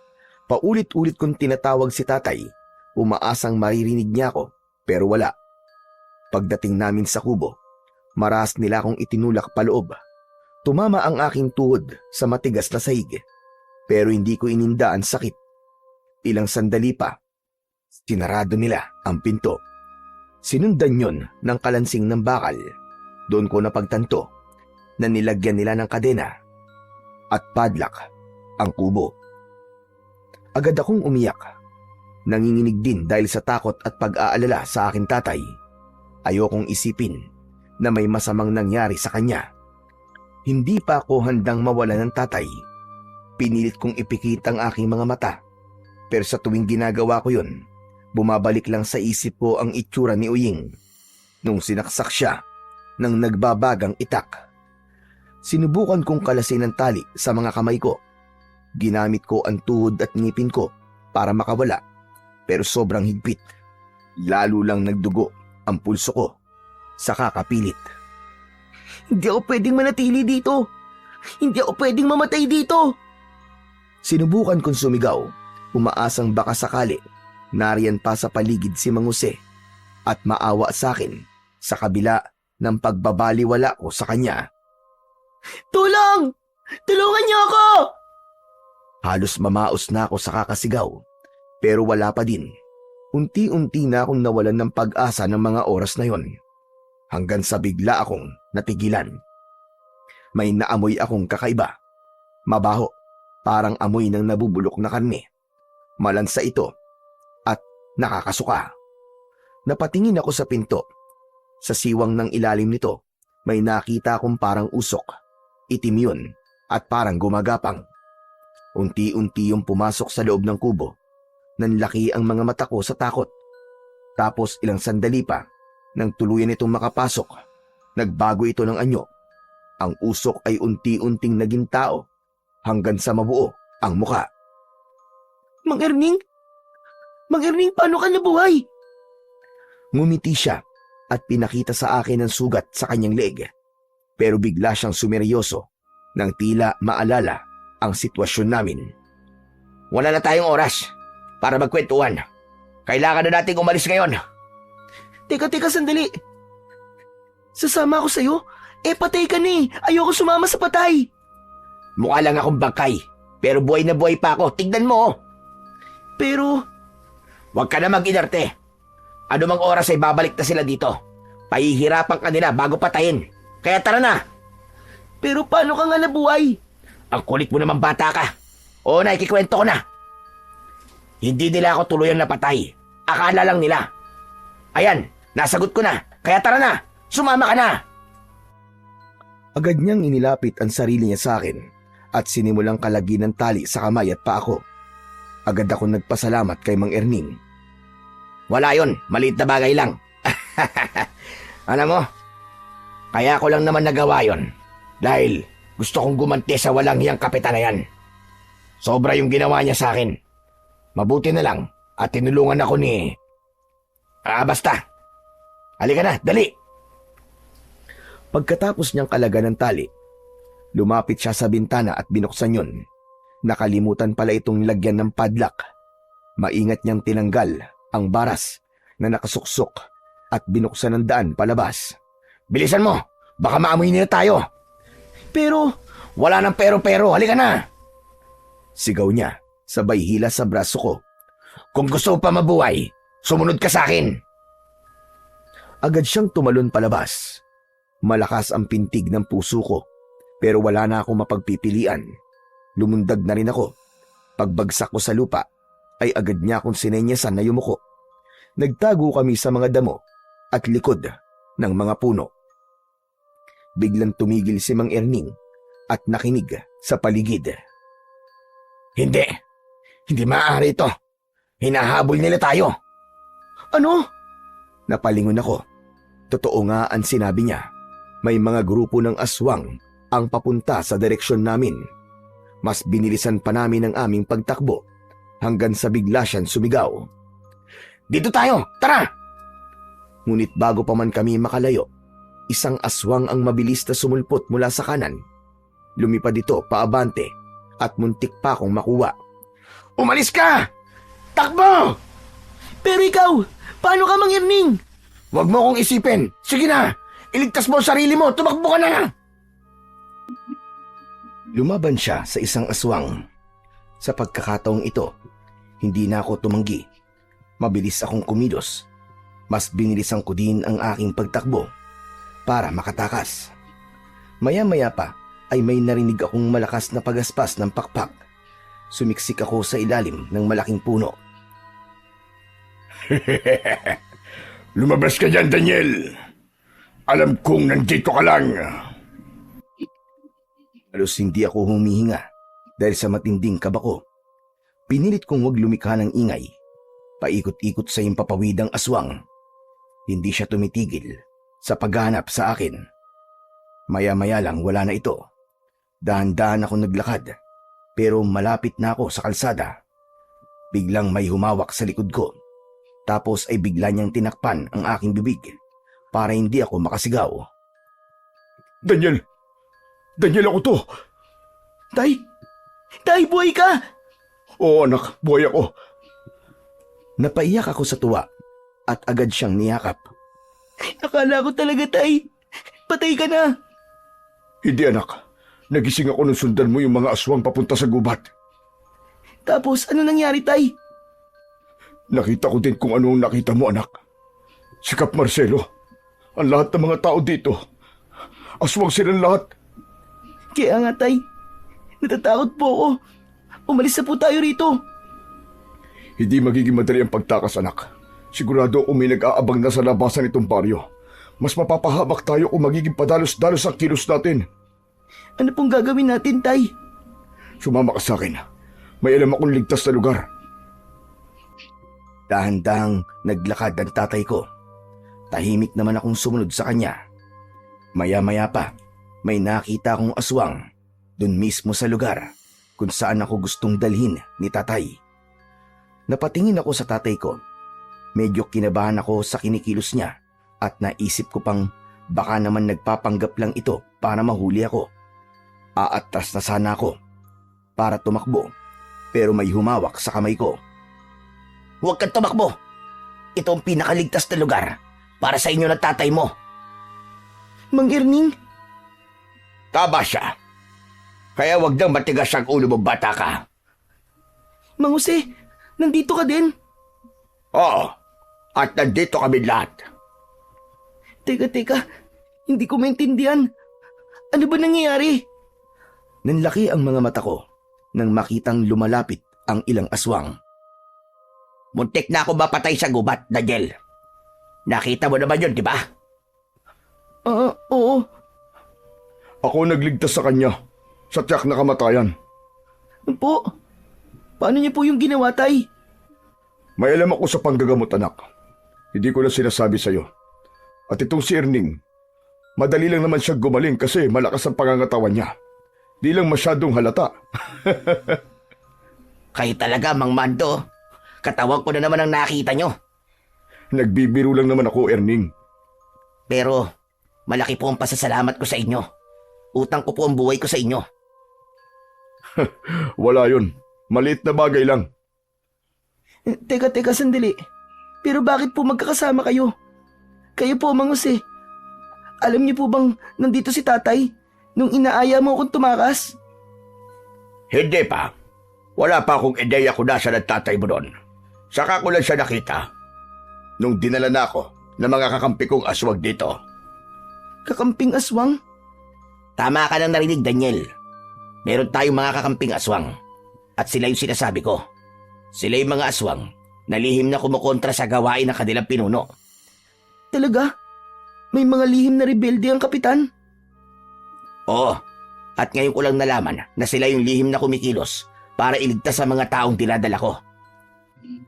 Huwag mo na akong pagdudahan. Sa ginawa sa akin ng hayop na yon. Kailanman, hindi na ako kakampi sa kanya. Teka, taga rito din ba sila?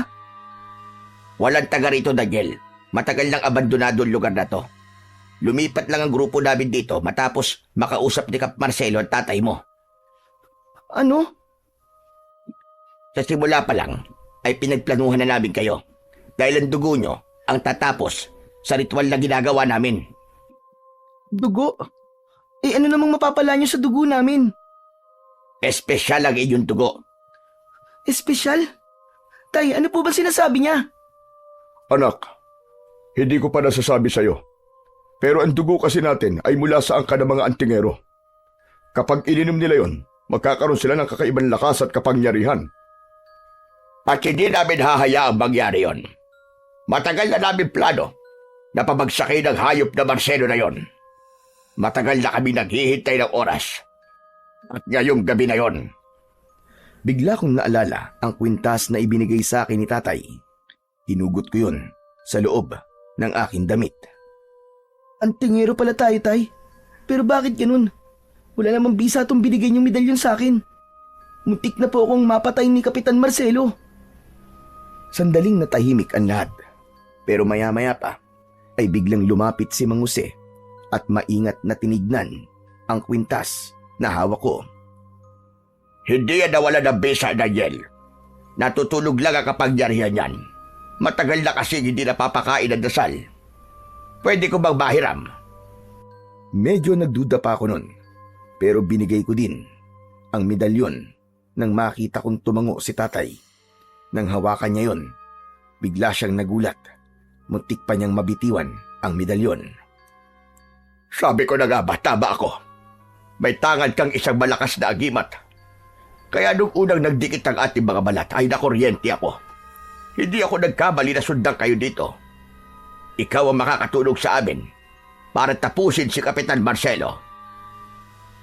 Bigla kaming natigilan nang marinig naming tumawa si tatay. Bigla din siyang tumahimik nang mapansing lahat kami ay nakatingin sa kanya. Pasensya na. Hindi ko lang maiwasan tumawa. Naalala ko kasi nung papunta tayo dito kanina. Napagkamalang ko itong si Mang Jose na isang aswang. Naikwento kasi ni Lolo noon na kapag may tangan kang ganyan at may nadikit sa iyong masamang loob o masamang elemento, masasaktan siya. Hindi naman ako nasaktan. Nagparamdam lang sa akin ang medalyon. Kaya niya ako kinoryente. Pasensya na kayo, Mang Mando at Daniel. Yung palang mga kinikwento ko sa inyo tungkol kay Mang Jose. Lahat yun ay kasinungalingan. Liban dun, sa namatayan siya ng mga kapamilya. Hindi siya mangkukulam. Ang totoo niyan ay isa talaga siyang magaling na antingero. Nakilala namin kumakalaban sa grupo namin. Sabi ko na nga, be. Parang may mali kasi sa kwento mo. Oo, Daniel, aminado ako. Gumagawa lang naman ako ng kwento. Ayoko kasing mabulilyaso ang misyon ko nang dalhin ko kayo kay Marcelo. Pero nagbago na ako. Sawa na akong magpaalipid sa kanya. Mabuti at nasa panig ka na ngayon ng tama. At ang misyon natin ay pabagsakin ng tuluyan si Kapitan Marcelo. Tama yan. Sama-sama natin pababagsakin ang paghahari ng aswang na yon. Pagkasabi nun ay pumikit ang matanda at sinimulan niyang bigkasin ng orasyon. Habang ginagawa niya ito, ay nakita kong biglang lumakas ang hangin. Tapos ay biglang nagliwanag ang medalyon. Wow! Ang ganda! Nagliliwanag na po siya, Mang Jose. Tama ka. O eto, isuot mo na. Pwede mo na yung gamitin bilang sandata laban sa mga aswang na katulad ni Marcelo. Maingat kong kinuha ang kwintas at isinuot ko yon sa aking leg. Paglapat na paglapat nito sa aking dibdib, ay may naramdaman akong banayad na kuryente na dumaloy sa aking ugat. Ngayong gising na kapag yari ang medalyon, may isa lang sana akong ipapakiusap sa iyo. Ano po yun, Mang Jose? Kung masasama ka sa laban, tandaan mo ito. Tanging mga aswang na may pulang bata lang ang papatayin mo. Sila ang mga kampo ni Marcelo. Pero may kulay asul na mata. Sila ang mga kakampi natin. Sige po, Mang Jose. Tatandaan ko po ang lahat ng yan. Pagkasabi ko nun, ay bigla akong napaigtad nang may maramdaman akong kakaibang init mula sa medalyon. Sinabi ko yon kay Mang Jose. Isang masamang babalayan. Mga kasama, parating na sila. Handa na ba kayo makipaglaban? Oo, Mang Jose. Handa na kami. Kasabay ni Erning ay sumigaw din ng pagsang-ayon ang mga kasama naming aswang. Maya-maya pa ay narinig na namin ang malalakas na alulong ng mga aswang. Meron ding malakas na pagaspas ng pakpak sa itaas. Nagsipaghanda kaming lahat. Ilang sandali pa ay biglang bumulusok pababa si Marcelo. Matikas ang tindig nitong tumayo sa harap namin. Sa wakas, nagkita-kita din tayo mga traidor. Kasabay nito ay nagsidatingan din ang kanyang mga kampon. Agad na nagsimula ang labanan. Nagbanggaan ang dalawang uri ng mga aswang. Parehas silang mababangis. Parehong ipinaglalaban nila ang kanilang mga buhay. Daniel, gamitin mo na ang medalyon mo! Madali ka! Nang marinig ko yun, ay agad kong hinawakan ito. Hindi ko alam kung paano, pero bigla na naman itong nagliwanag. Pumalat ang liwanag sa paligid ko at tumama sa unang aswang na sumugod. Napaatras siya, nagsisisigaw at unti-unting natunaw ang katawan hanggang sa naging abo. Sunod-sunod na sumalakay ang mga aswang sa akin, pero lahat sila hindi umubra sa liwanag ng medalyon. Lahat sila ay namatay. Galit na galit si Kapitan Marcelo nang makita ang aking ginawa. Dahan-dahan akong lumapit sa kanya at nakipagsukatan ng tingin. Maigpit ang hawak ko sa aking medalyon. Wala akong sandatang dala, kundi ang liwanag lang na galing dito. Akala mo ba ay matatalo mo ko, bata? Susubukan ko! Tatalunin kita, Marcelo! Huwag kang masyadong mayabang! Biglang kumilos si Kapitan Marcelo. Mula sa kanyang katawan ay lumabas ang makapal na usok. Itim na itim. Kumalat ito sa paligid. Ang bawat madaanan ng usok, kakampi man o hindi, ay biglang napapahawak sa kanilang dibdib. Bumubula ang bibig at bumabagsak sa lupa. Daniel, mag-iingat ka! Itinaas ko ang medalyon. Mas lumakas ang liwanag nito. Parang gumawa ito ng isang bilog na kalasag na siyang nagtutulak sa usok, palayo sa akin. Walang kwenta ang kapangyarihan mo! Itinaas ng pinuno ng mga aswang ang kanyang mga kamay. Dahil doon ay mas kumapal pa ang itim na usok. Nagsimulang manghina ang ilan sa mga kasama naming aswang. Kahit si Mang Erning ay napasigaw habang tinatakpan ang kanyang muka. Hindi! Hindi maaari ito! Naramdaman ko ang alinlangan sa sarili ko ng mga oras na yon. Parang nawalan ako ng pag-asa. Malakas ang kapangyarihan ng aswang na yon, pero biglang may humawak sa kamay ko. Muli niyang itinaas ang medalyon at saka umusal ng dasal. Napatingin ako sa kanya. Tay! Dalawa tayong makikipagtos sa aswang na yan, anak. Tutulungan kita. Ramdam ko ang init ng kamay ni tatay. Sabay naming hinawakan ng medalyon. Maya-maya pa, lumapit si Mang Jose. Humawak din siya sa medalyon. Tatlong antingero! Laban kay Marcelo! Pagdampi ng kamay ni Mang Jose sa medalyon, biglang lumakas ang liwanag nito. Parang may mainit na hangin na dumaan sa pagitan naming tatlo. Halos hindi ako makahinga ng maayos dahil sa lakas ng enerhiya nito. Sa harap namin ay naroon si Kapitan Marcelo. Nakataas din ng kanyang mga kamay. Pinalalakas pa niya lalo ang usok na lumalabas sa kanyang katawan. Mas kumapal ito at ang usok nito ay medyo tumatagos na sa harang. Kailangan matalo natin ang usok, Daniel. Isentro natin ang liwanag kay Marcelo. Ngayon na! Sabay-sabay naming ibinaba ng bagya ang aming mga kamay at itinuro yun kay Marcelo. Humawak ako ng maigpit sa medalyon, samantalang sina Tatay at Mang Jose naman ay tuloy-tuloy na nagdarasal ng orasyon. Dahan-dahan, may lumabas na gintong liwanag mula sa gitna namin. Tumama yon sa kinaroroonan ni Marcelo. Kumalat ang liwanag at ang usok na galing sa kanya ay nagsimulang humina. Narinig namin siyang sumigaw habang tinatakpan ng mukha niya. Lumakas palalo ang liwanag at unti-unti nitong nilamon ang natitira pang itim na usok. Agad na nagsitakbuhan ang mga kakampi ni Marcelo. Nang mawala na ang liwanag, nakita kong wala na si Marcelo. Wala na rin ang nakakalasong usok nito. Tanging abo na lamang ang naiwan sa lupa. Tapos na! Patay na si Marcelo! Patay na siya! Nanalo tayo, mga kasama! Nang marinig namin ang sigaw ni Mang Jose, nagsigawan din ang mga kasama namin sa tuwa. Si Tatay naman ay napaupo na sa lupa. Agad ko siyang nilapitan. Tay, kumusta po kayo?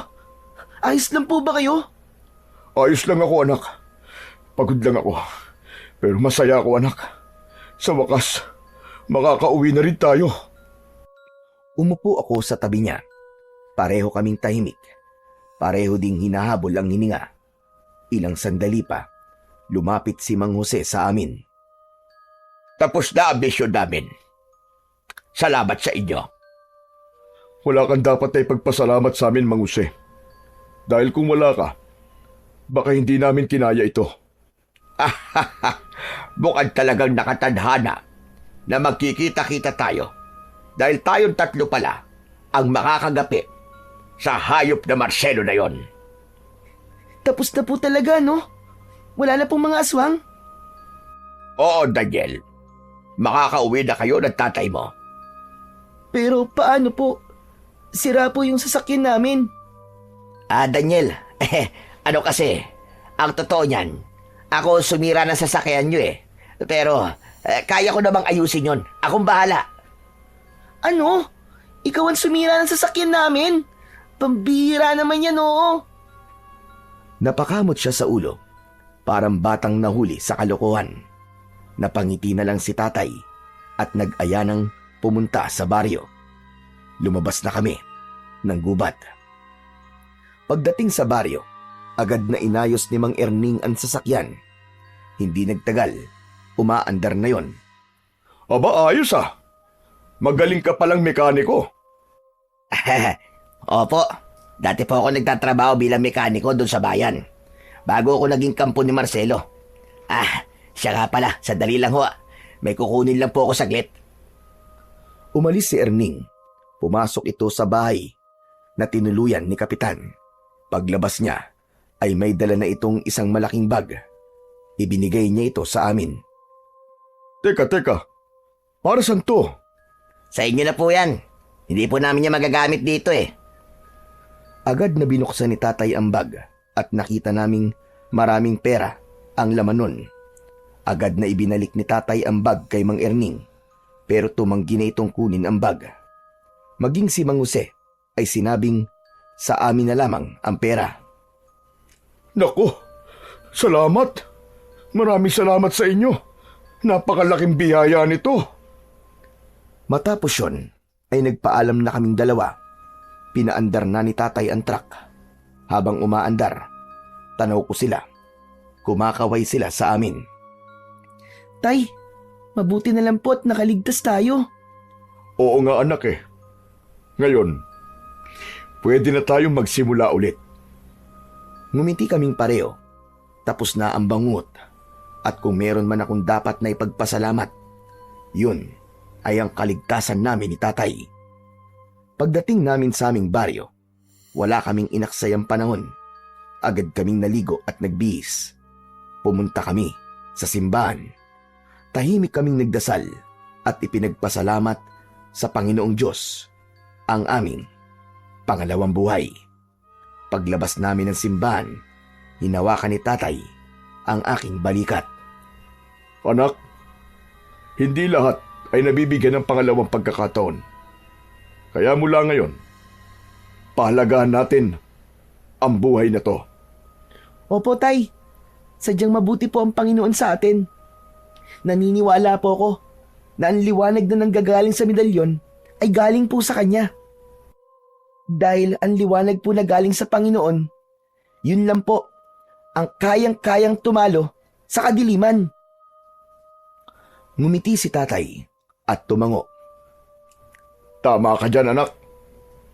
Samantala, pagkalipas ng maraming taon, pagkatapos ng nangyaring bangungot na yon sa aming mag-ama, namuhay na kaming payapa.